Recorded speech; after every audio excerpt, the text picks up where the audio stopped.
Welcome to our channel friends. आज हम बात करेंगे मूवी अंडरवर्ल्ड एवोल्यूशन के बारे में, जिसकी IMDb पर 6.7 रेटिंग है। ये मूवी 2006 में रिलीज हुई थी। तो कहानी कुछ इस तरह शुरू होती है कि 1202 में 3 वैम्पायर एल्डर्स अपनी आर्मी लेके एक गांव में जाते हैं। उन एल्डर्स के नाम मार्कस, विक्टर और अमीलिया होते हैं।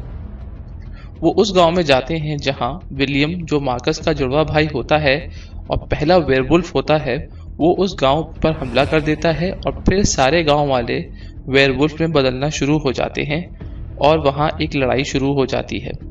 उसके बाद मार्कस के मना करने के बावजूद भी विक्टर के हुक्म पर एमिलिया विलियम पर हमला करती है और उसको पकड़ लेते हैं।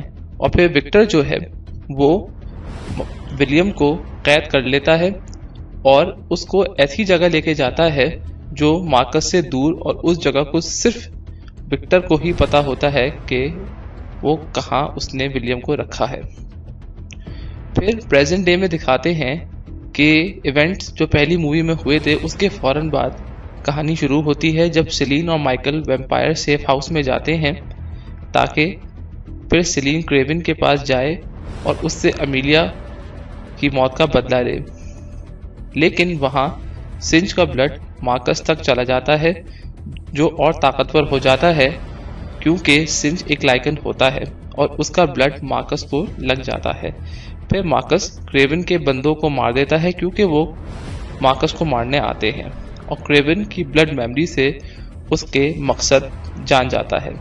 और फिर विक्टर के धोखे से गुस्से में आके सारे वैम्पायर्स और कोविन को खत्म कर देता है और कैमरे से माइकल और सेलिन की लोकेशन देख लेता है और फिर उन पर हमला करने निकल पड़ता है।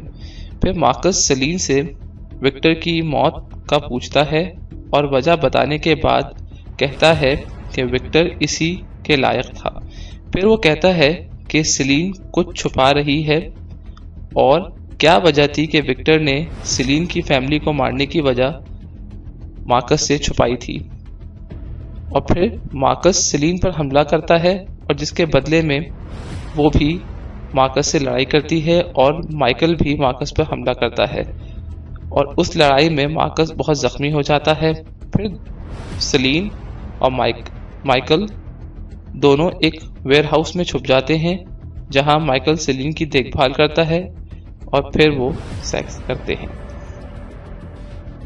और दूसरी तरफ मार्कस अस्तबल में जाके घोड़े का खून पीता है और ताकतवर होने की कोशिश करता है जो उसको जख्म लगे होते हैं। इसी दौरान लॉरेंस नामी इंसान एक टीम भेजता है लाइकन लेयर में और विक्टर की बॉडी लेके वो लोग आ जाते हैं।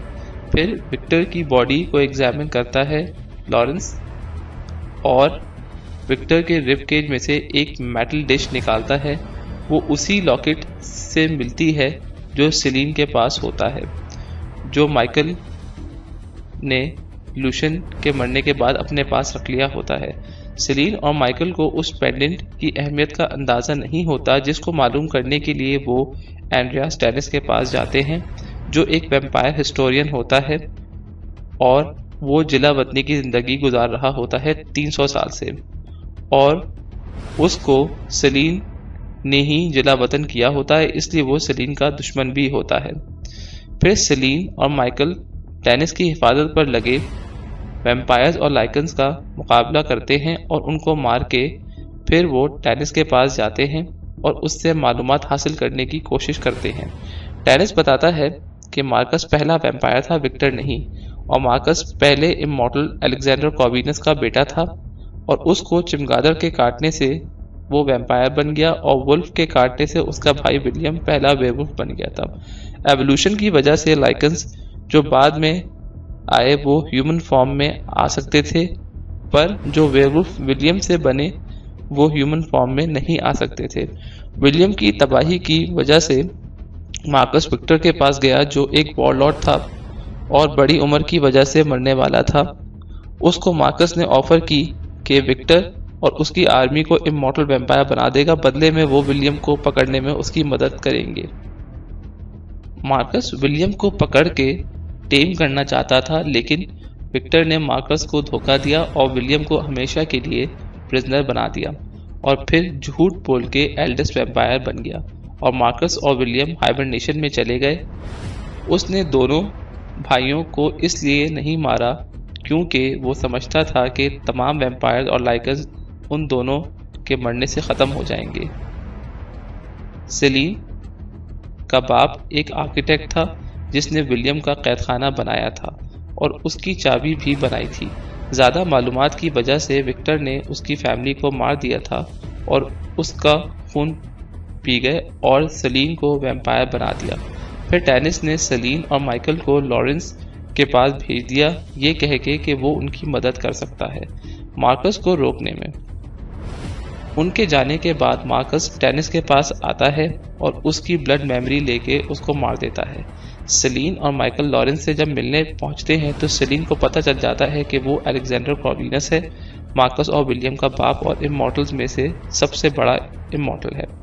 वो बताता है कि उसने सारी जिंदगी वैम्पायर लाइकन जंग को इंसानों तक पहुंचने से रोका है और दोनों को मना कर देता है कि वो अपने बेटों को मारने में मदद के लिए कोई हिस्सा नहीं डालेगा।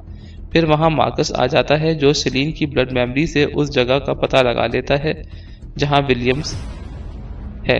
फिर लड़ाई में वो माइकल को भी मार देता है और अलेक्जेंडर को बहुत जख्मी कर देता है और पेंडेंट ले जाता है। मार्कस की कोशिश होती है कि वो दोनों नस्लों का खुदा बन जाए। जब सेलीन आती है तो अलेक्जेंडर उसको अपना खून पीने का कहता है और कहता है कि इसको पीने से वो फ्यूचर बच जाएगी। सेलीन फिर अलेक्जेंडर की टीम के साथ मार्कस को मारने जाती है, पर वो लोग देर कर देते हैं पहुंचने में क्योंकि मार्कस तब तक विलियम को रिहा कर चुका होता है। फिर लड़ाई शुरू होती है जो बज़ाहिर सेलीन हार रही होती है क्योंकि विलियम जो अलेक्जेंडर की टीम को मारता है वो सारे भेड़ियों में बदल जाते हैं और फिर वो सेलीन पर हावी हो जाते हैं। लेकिन फिर माइकल दोबारा जिंदा होकर लड़ाई में शामिल हो जाता है और माइकल विलियम की लड़ाई होती है जिसमें माइकल विलियम को मार देता है और वहां सेलीन मार्कस से लड़ाई करके उसको मार देती है। फिर सेलीन और माइकल पर सूरज की किरणें पड़ती हैं और सेलीन उस रोशनी से जख्मी नहीं होती।